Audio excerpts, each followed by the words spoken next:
Evening ആരതി കാണാൻ പോയി അവിടുത്തെ കാറ്റൊക്കെ അടിച്ച് എനിക്ക് പനി പിടിച്ചെന്നാണ് ഗൈസ് തോന്നുന്നത്. രാവിലെ തൊട്ട് മൂക്കടപ്പായിരുന്നു. ഞങ്ങൾ വെളുപ്പിന് ഒരു 5 മണിയൊക്കെ ആയപ്പോഴത്തേനും എണ്ണീറ്റ് നേരെ അസ്സിഘട്ടിൽ മോർണിംഗ് ആരതി കാണാൻ വേണ്ടി വന്നു. അപ്പോൾ ഈ ഒരു ഇടയ്ക്കാണ് ഞങ്ങൾക്ക് സീറ്റ് കിട്ടിയത്.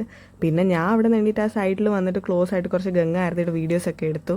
And by the way Pandit ji കിतना खूबसूरत है ना ഒന്നും തോന്നില്ല. അത് കഴിഞ്ഞ് നമ്മൾ ബോട്ടിങ്ങിനാണ് പോയത്. ഗ്രൂപ്പ് ബോട്ടിങ്ങിന് 100 rupees per ഹെഡാണ് അവർ ചാർജ് ചെയ്യുന്നത്.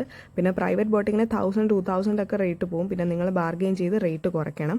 പിന്നെ അവിടെ നിന്ന് നമ്മളെ നേരെ നമോ ഘാട്ടിൽ കൊണ്ട് നിർത്തും. നമുക്ക് വേണമെന്നുണ്ടെങ്കിൽ അവിടെ ഇറങ്ങാം. ഞങ്ങൾ അവിടെ ഇറങ്ങി എന്തായാലും കുറച്ച് വീഡിയോസൊക്കെ എടുത്തിട്ട് ഒരു ഊബർ പിടിച്ച് നേരെ സർനാഥിലേക്കാണ് പോയത്. നമോ ഘാട്ടിൽ നിന്ന് സർനാഥിലേക്ക് ഒരു 11 കിലോമീറ്റേഴ്സോളം ദൂരം വരുന്നുണ്ട്. നമോ ഘാട്ടാണ് ഏറ്റവും അറ്റത്ത് കിടക്കുന്ന ഘാട്ട്. അപ്പോൾ അവിടെ നിന്ന് സർനാഥിലേക്ക് വരുന്നതായിരിക്കും എളുപ്പം. അല്ലാന്നുണ്ടെങ്കിൽ ഭയങ്കര ദൂരമായിരിക്കും.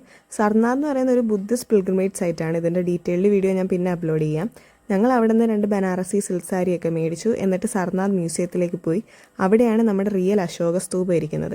പിന്നെ ഞാൻ ഇവിടുത്തെ വെയിലിൻ്റെ കാര്യം പറഞ്ഞിട്ടുണ്ടല്ലോ, അതുകൊണ്ട് നേരെ ഞങ്ങൾ റൂമിലേക്കാണ് പോയത്. വൈകുന്നേരം ഒരു 4:30 ആയപ്പോഴത്തേന് ഇറങ്ങി ഒരു ബനാറസി ചായയൊക്കെ കുടിച്ചിട്ട് നേരെ സർവേദ് മഹാമന്ദിറിലേക്കാണ് പോയത്. അസിഗണ്ട് അവിടെ നിന്ന് ഓൾമോസ്റ്റ് 3 hours ദൂരമുണ്ട് ഇങ്ങോട്ട്. പക്ഷെ ഭയങ്കര വർത്താണ് കേട്ടോ. ഇതൊരു മെഡിറ്റേഷൻ സെൻ്ററാണ്. അങ്ങനെ ഞങ്ങൾ അവിടെ നിന്ന് മെഡിറ്റേഷനൊക്കെ കഴിഞ്ഞ് ഇറങ്ങി. എനിക്ക് പനി പിടിച്ചിരിക്കുന്ന കാര്യം ഞാൻ പറഞ്ഞിരുന്നില്ല, അതുകൊണ്ടാണ് ഞാൻ ഈ തല തുണിയൊക്കെ വാരിയിട്ടിരിക്കുന്നത്. അതോടുകൂടി എൻ്റെ വാരണാസി ഐറ്റിനറി കംപ്ലീറ്റ് ആവുകയാണ്. ഓരോന്നിൻ്റെ ഡീറ്റെയിൽഡ് വീഡിയോ ഞാൻ അപ്ലോഡ് ചെയ്യുന്നതായിരിക്കും.